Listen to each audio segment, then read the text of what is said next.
Mike Tech here.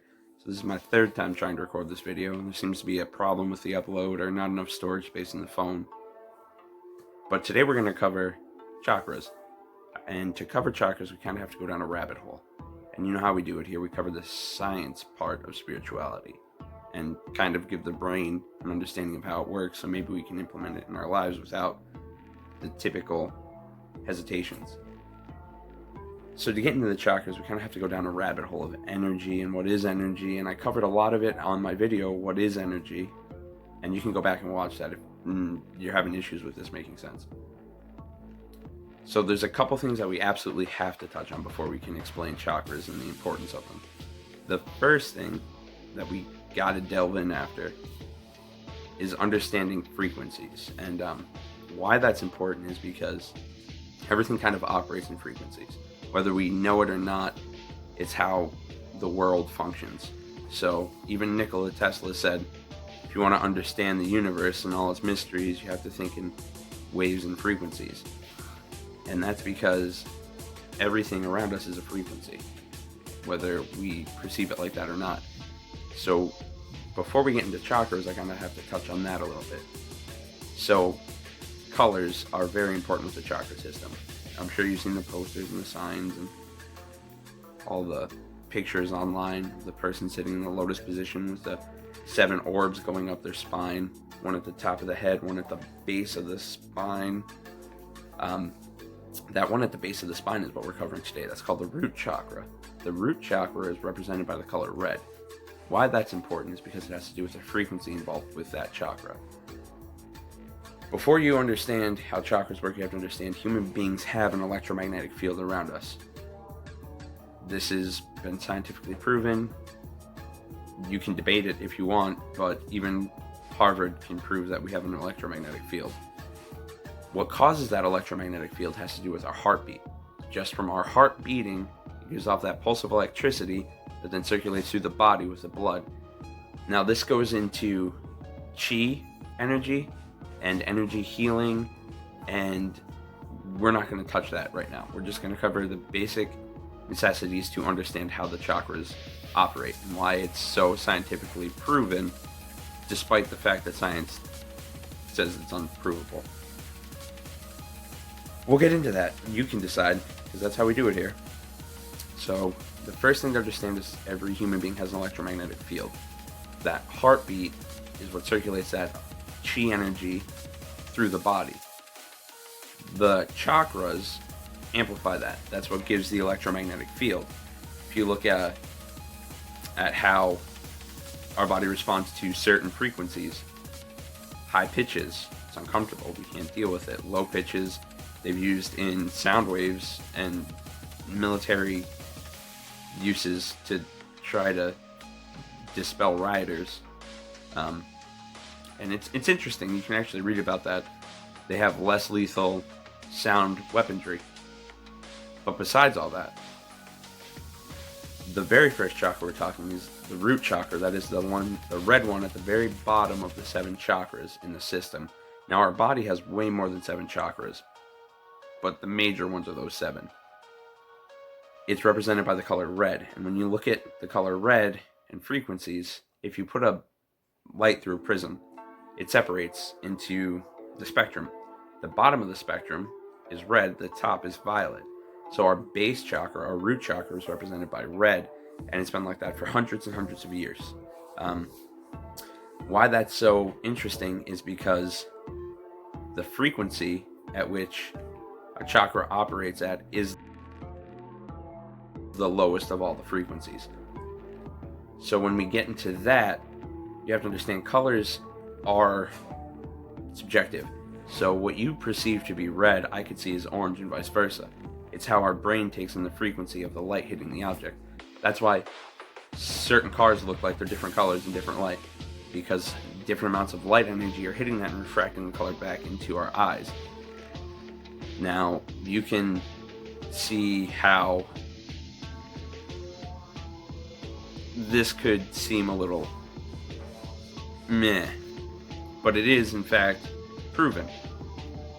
So to get into your chakras, your base chakra is your lowest frequency. It's Muladhara, if I'm pronouncing that right. I don't know. My Sanskrit is subpar. But what that means is foundation. That is Sanskrit for foundation. And you hear these chants when people are meditating. Everyone knows the typical Om. Well, what that has to do with is the frequency at which you're trying to operate out of. So the higher the frequency, the higher the chakra you're trying to work with. The lower the frequency, the lower the chakra. Now, the sound you make, sorry, cat's going crazy. The sound you make when working with this chakra is Lom, L-A-M, long. And what you're doing is you want that sound, you want to feel the reverberations in your base. Now, the root chakra is the most important chakra when you start working with them. To meditate to anything, that grounding that they're talking about, you're doing through the root chakra. The root chakra is responsible, and each chakra is attached to a gland, or a system of glands in the adrenal system of the body. This is what they used to use to treat these hormone imbalances hundreds and hundreds of years ago. They just didn't have a word for it. They didn't know it was a gland. They didn't know why a gland worked the way it worked, but they knew how to treat the glands. This is why we kind of have to look into all of the things that we're learning about, because I'm going to give you a baseline. There's rabbit hole after rabbit hole to dive down. But your root chakra is responsible for your adrenal glands. The root chakra is hand in hand with your adrenal system, which triggers your fight or flight response. Your root chakra has to do with survival, making sure all your physical needs are met. Pardon me. So the root chakra is responsible for survival. Are you fed? Are you clothed? Are you safe? Has to do with your sex drive. And there's a lot of things that can imbalance the root chakra. But what you notice the most with root chakra imbalance is anger issues, issues with the body, skeletal system. The root chakra is responsible for the blood flow to the skeletal system. Depression is huge. If you have an imbalanced root chakra, depression is a big one that you see all the time.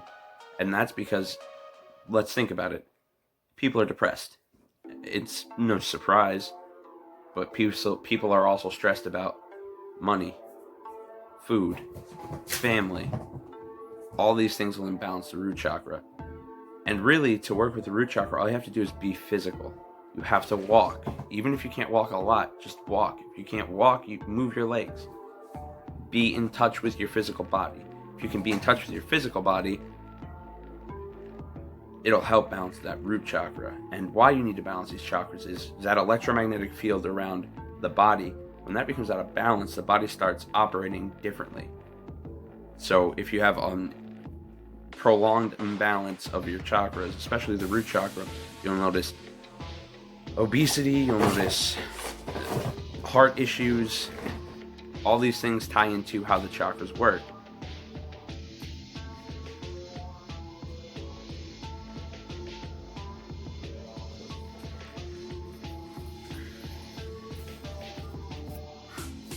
So, the root chakra is your first chakra. It's responsible for survival, sex drive, and physical well-being. Now, you use your root chakra and develop it from the time you're born until you're about a year old. Now, children operate with their chakras in and out easily without any issue. As soon as a baby is comfortable and realizes it'll be fed and it'll be safe, it then moves to the next chakra, the sacral chakra. Before you can work with your chakras, though, you have to balance the base, the foundation. If you don't have a good foundation, you're not going to make it far. And that's why the root chakra is so important. But understand that these chakras aren't magical discs spinning in your body. I mean, they are, in the sense of they're part of the electromagnetic field that makes up the body. So the way you work with energy and energy healing is you try to manipulate how your body is handling that electromagnetic field. But there's a lot you can do for the root chakra just by being active, eating healthy, trying to keep your mind right. So everybody goes through hard times. If you can master staying calm when you're angry, getting out of depression. This will balance your root chakra, and it'll make your life so much easier. Ground yourself. Plant your feet on the ground. Take a deep breath. Let out that low pitch, feel that vibration, and you can tell the difference. You can physically, the sensation you get will be calming. It's definitely something to look into, and this is just a very baseline of how the chakra system works. But before we can get into it as a whole, you have to understand the root chakra. Understand the root chakra, you have to understand energy, and frequency, and the electromagnetic field of the body. This is why they're so important.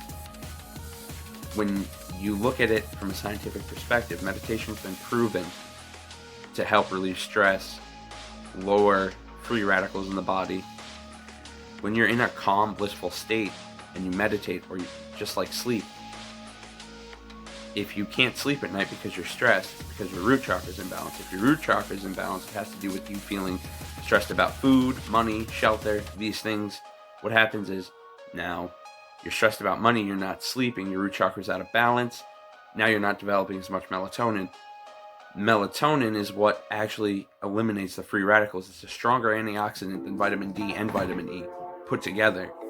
This is what eliminates the free radicals. This is what stops cancer from growing in the body. So yes, I'm not saying that meditation will cure cancer, but understand that if you can keep yourself in a place of bliss because you've balanced your chakras, then this will increase the melatonin production in your body, which will then, in turn, decrease the free radicals in your body, which will then, in turn, lower your likelihood for heart disease and cancer.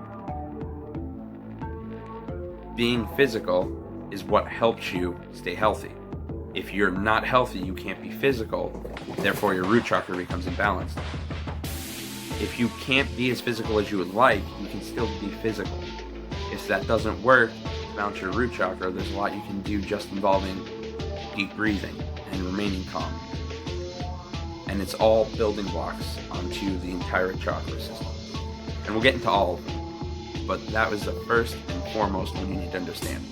That is what the root chakra is. Now, I hold some stringent beliefs about the root chakra, the whole chakra system. I absolutely believe in the chakra system, but the chakras are a new thing. There's always been these power cells in the body. Chakra is a name that got attached to them. And everybody thinks that chakras are the know-all be-all, but you have to research. You have to understand what they are. You have to understand that each chakra is actually an association to a gland. And your glands are what makes the hormones in your body. And the hormones are how your body keeps in homeostasis. So if you can understand the chakras and how to balance them, you can help yourself heal by keeping your body in homeostasis. Just something to check into. That's all. Baseline, root chakra. That's what it is. That's how it works. That's why it works. And catch you on the next one. Love you. Bye.